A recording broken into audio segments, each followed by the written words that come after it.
السلام علیکم ورحمۃ اللہ وبرکاتہ۔ ناظرین کرام، تجوید القرآن کلاسز کا سلسلہ جاری ہے۔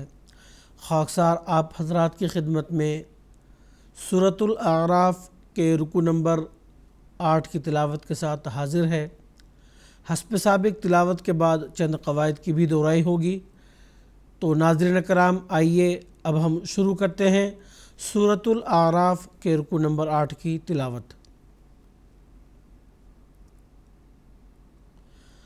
اعوذ باللہ من الشیطان الرجیم، بسم اللہ الرحمن الرحیم۔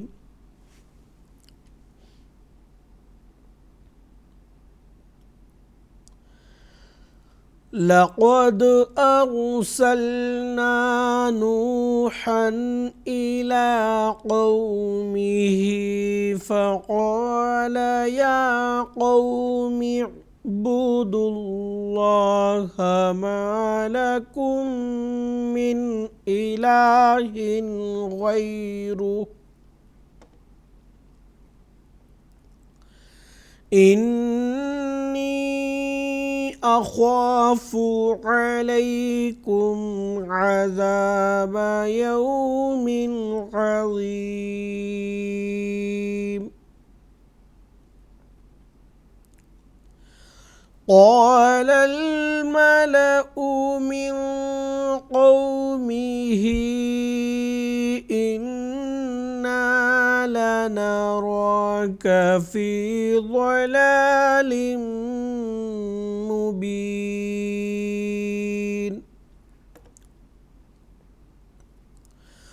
قال يا قوم ليس بي ضلالة ولكني رسول من رب العالمين۔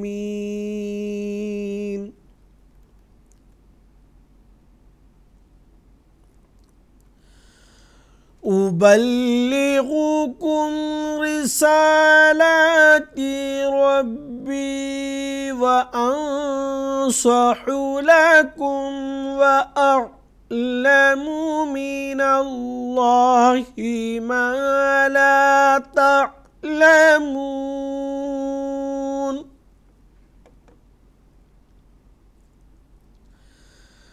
أَوَعَجِبْتُمْ أَنْ جَاءَكُمْ ذِكْرٌ مِّن رَّبِّكُمْ عَلَى رَجُلٍ مِّنكُمْ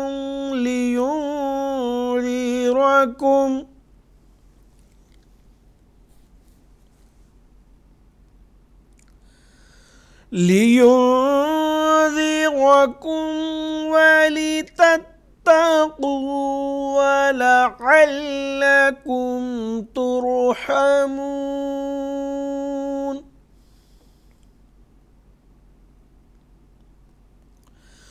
فكذبوه فأنجيناه والذين معه في الفلك وأغرقنا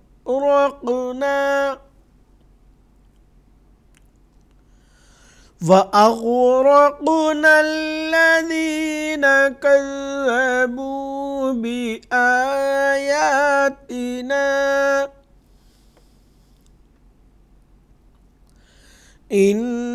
إنهم كانوا قوما عمين۔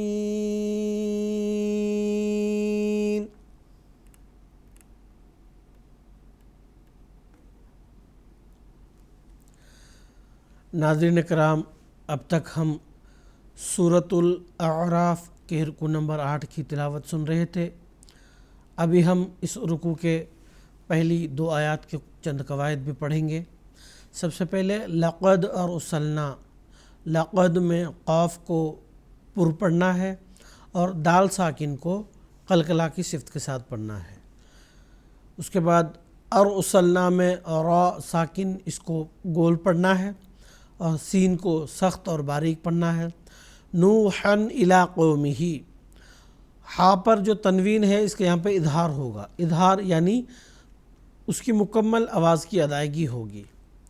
قاعدہ یہ ہے کہ نون ساکن اور تنوین کے بعد حروف حلقی میں سے کوئی حرف آتا ہے تو نون ساکن اور تنوین کا اظہار ہوگا۔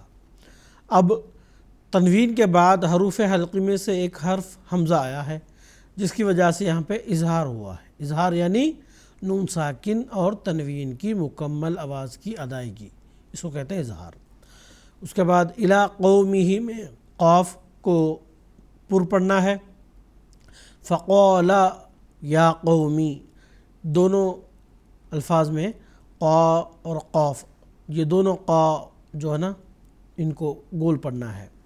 یا قوم اعبدوا اللہ، اللہ کا جو لام ہے گول پڑھنا ہے۔ ما لکم من الہ، دونوں میم یہاں دونوں میم کا ادغام ہو گیا ہے۔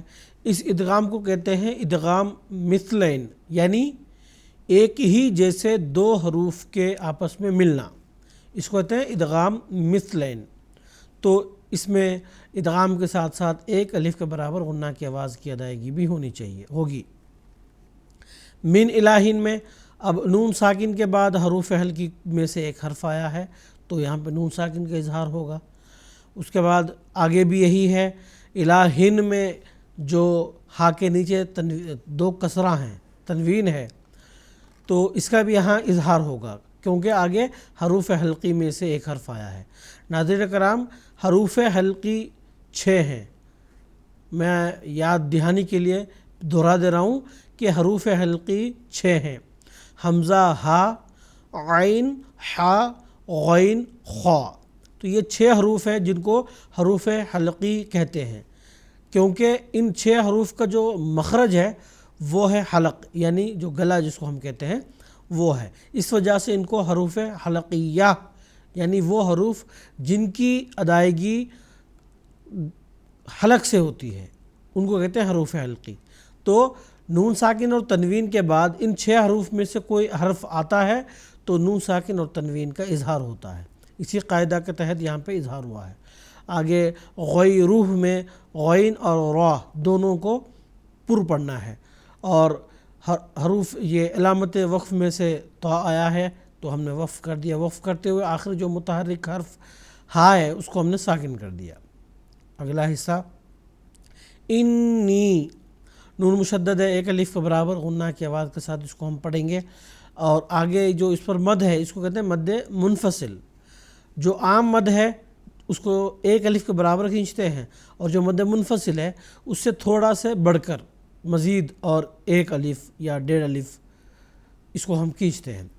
اس کے بعد اخوافو میں خوا کو گول پڑھنا ہے۔ علیکم، عذابا میں غال کو نرمی کے ساتھ، بالکل نرمی کے ساتھ اس کو ہم نے پڑھنا ہے۔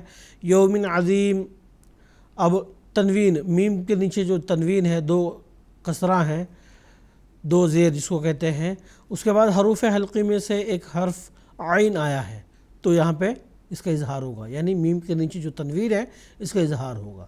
اس کے بعد عظیم میں ضا ہے، اس کو ہم گول پڑھیں گے کیونکہ یہ حروف مستعلیہ میں سے ہے، یعنی وہ حروف جو ہمیشہ پر ادا کیے جاتے ہیں، گول پڑھے جاتے ہیں، ان کو کہتے ہیں حروف مستعلیہ، تو اس کو ہم گول پڑھیں گے۔ اور آگے علامت وقف آیت آئی ہے تو ہم نے وقف کر دیا، وقف کرتے ہوئے آخری جو متحرک حرف ہے اس کو ہم نے ساکن کر دیا۔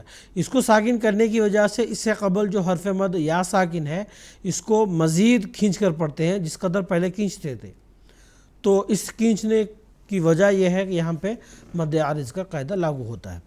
اگلی آیت قال الملأ، قاف کو گول پڑھنا ہے۔ من قومہ، نون ساکن کے بعد حروف اخفا میں سے ایک حرف قاف آیا ہے تو یہاں پہ نون ساکن کا اخفا ہوگا ایک الف کے برابر غنہ کی آواز کے ساتھ۔ قومہ میں قاف کو گول پڑھیں گے۔ اس کے بعد جو ہا کے نیچے، ہا کے اوپر جو مد ہے اس کو مد منفصل کہتے ہیں۔ مد منفصل عام مد سے تھوڑا بڑھ کر اس کو کھینچنا ہے۔ اس کے بعد انا میں نون مشدد ایک الف کے برابر غنہ کی آواز کے ساتھ اس کو ہم نے پڑھنا ہے۔ لنراک، را کو جو را ہے اس کو گول پڑھنا ہے، اور کا جو اس کو باریک پڑھنا ہے۔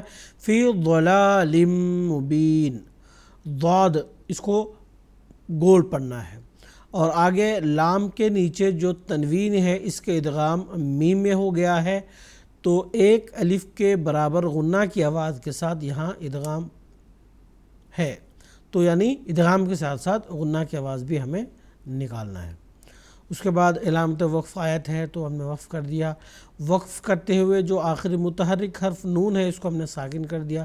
اس کو ساکن کرنے کی وجہ سے اس سے قبل جو حرف مد یا ساکن ہے اس کو جس قدر ایک مد کو کھینچتے ہیں ایک الف کے برابر، اس سے مزید اور زیادہ کھینچ کر پڑھنا ہے مدارس کے قاعدے کے مطابق۔ تو ناظرین کرام، آج کی کلاس میں بس اتنا ہی، انشاءاللہ ایک اور کلاس کے ساتھ پھر ملاقات ہوگی۔ السلام علیکم ورحمۃ اللہ وبرکاتہ۔